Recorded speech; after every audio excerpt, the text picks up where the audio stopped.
Hi, everyone, and welcome to my channel. Today, my topic of discussion is students and suicides, which is definitely a serious one. And we all have been reading lately and previously also in the newspapers, on social medias, that so and so student has committed suicide from this institute, from this college or school.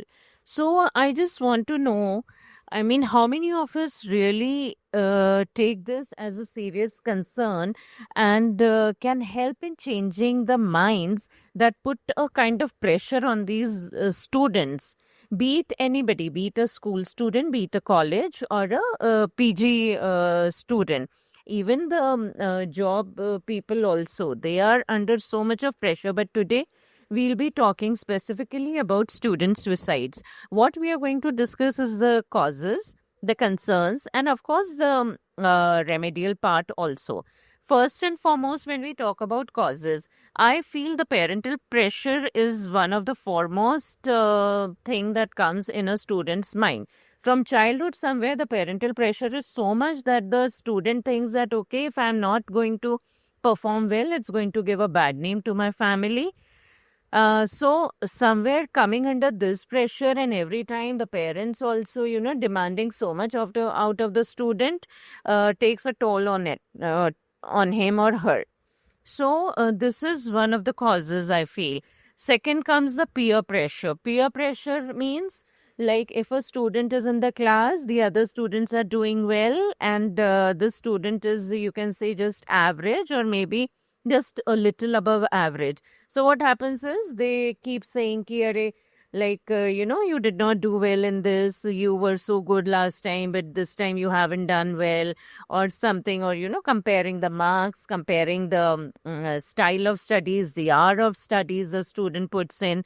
So somewhere these kind of peer pressure is also there in the student's mind. Then when we talk about school or institute pressure, schools and institutes, that means we're talking about teachers here, the mentors. So the school pressure or the institute pressure, where the child is going for his or her coaching or tuitions. So what happens is the kind of pressure the student gets from these institutes or schools is from the teachers. Like, every time the student does not perform well, is not getting good marks, is getting just average marks, so the teacher puts so much of pressure on the student's mind that the student starts feeling that, okay, I'm not worthy enough, I'm not good at this, I'm not good at that. But I really want to ask one thing. When we talk about these subjects and schools and teachers, um I feel all the five fingers of our palm are also not similar. So how can you expect all the students to be similar and all to study in the same pattern and style and get equal marks, get 99%, 98%? So somewhere I feel these kind of pressures from their institutes or schools or colleges also build up in the student's mind. And next, I would like to talk about the competition that is so much in every field, I will say, be it studies, be it the exams, be it the entrance, any part, there is competition. When you come to a job level, there is competition. Even a doctor has to face so much of competition. Even an engineer has to face so much of competition in his own profession. So competition is definitely there, but I think there is always a kind of there we can draw a line where the competition is there and where we stand. We know our skills well than others, so you cannot just cross the line saying that, okay, I'm good at it, but you are not. So realizing your own skills, your own your own positions as to where you stand helps a lot.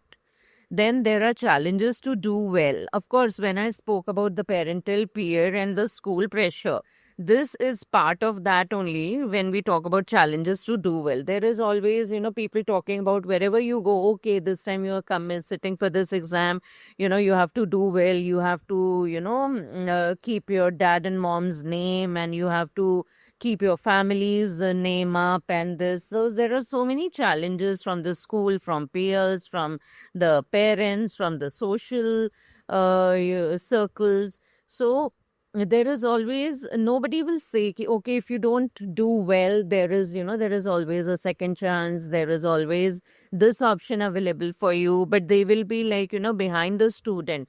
So what happens is this finally takes a toll on the students. Now when it comes to giving time for studies, the student thinks the student is wasting his or her time on thinking, if I don't score well, what will happen? The student will think about all the people that have told him or her about certain things regarding the performance. So there is always a feeling of worthlessness somewhere, during the preparation for exams, for entrances, that if I don't do well, then I'm not worthy enough. People won't call me, I won't be successful.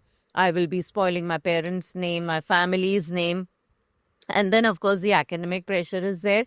The subjects are so much. There is so much of content to study, so much to, learn. And institutes and tuitions, they all take time to complete the course. They have to complete the particular chapters in a given time.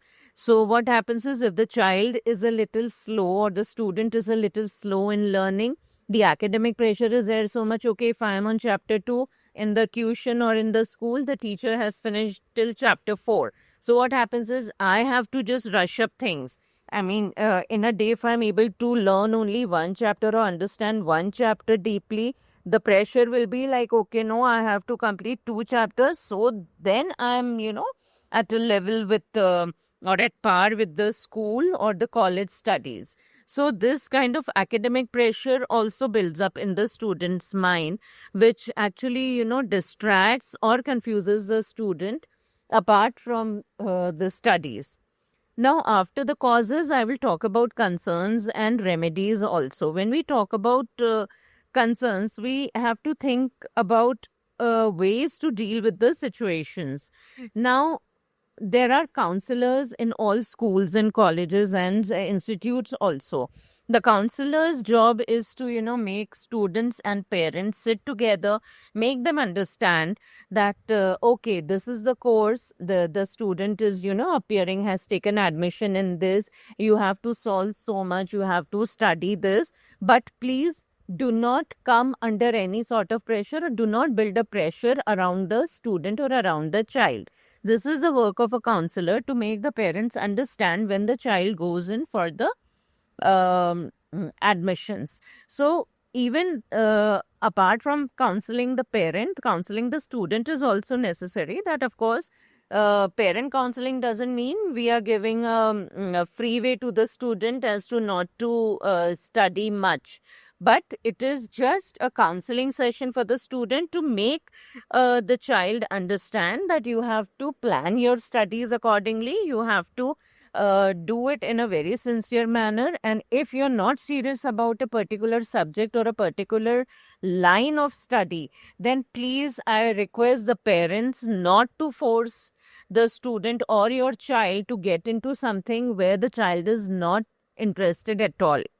If the child is good at sports, if the child is good in, say, mathematics, and you want the child to take up science and, study science for no rhyme or reason, just because you have, people from science background in your family. But please understand the student's capability, how much the student can take and how much the student can, showcase. So please don't put pressure on the child or the student.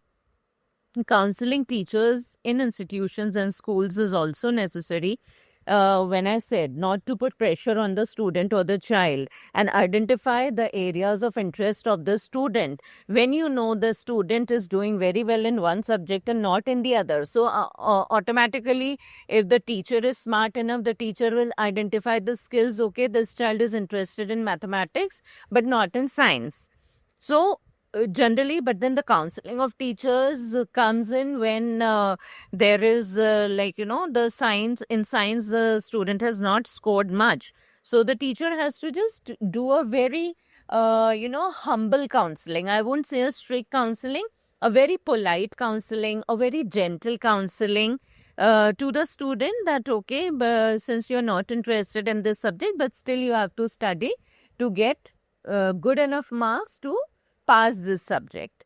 So, teachers also need to counsel it. It cannot be always about marks and grades.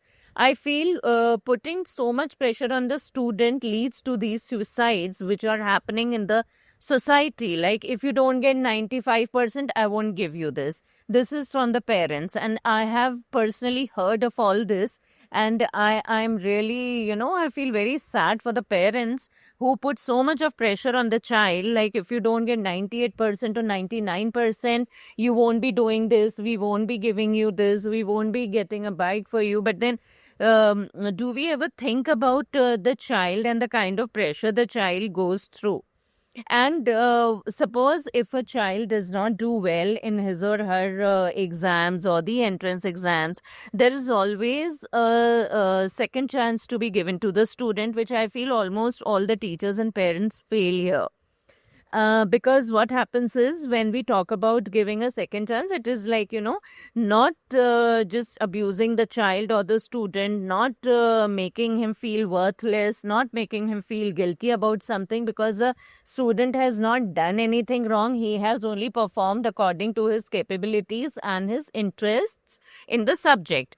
So this is with the parents and the teachers to give a second chance, and here the role of the parent comes in first. Because if the parent is of the attitude that, okay, never mind, if you haven't performed well, there is always a second chance, I think automatically the parent can transfer this understanding to the teachers also, be it the coaching institutes or school or college, whatever. So now, when we have spoken about the concerns and remedies, and of course the causes, I want you all to please kindly think over it. And it's time to bring a change in our education pattern also, where we put so much of pressure on the student.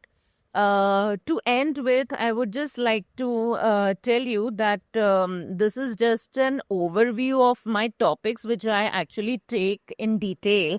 I take detailed sessions also. And in the last slide, I have given the contact number and the email ID also. So in case you all need any assistance or guidance, kindly mail me or give me a call.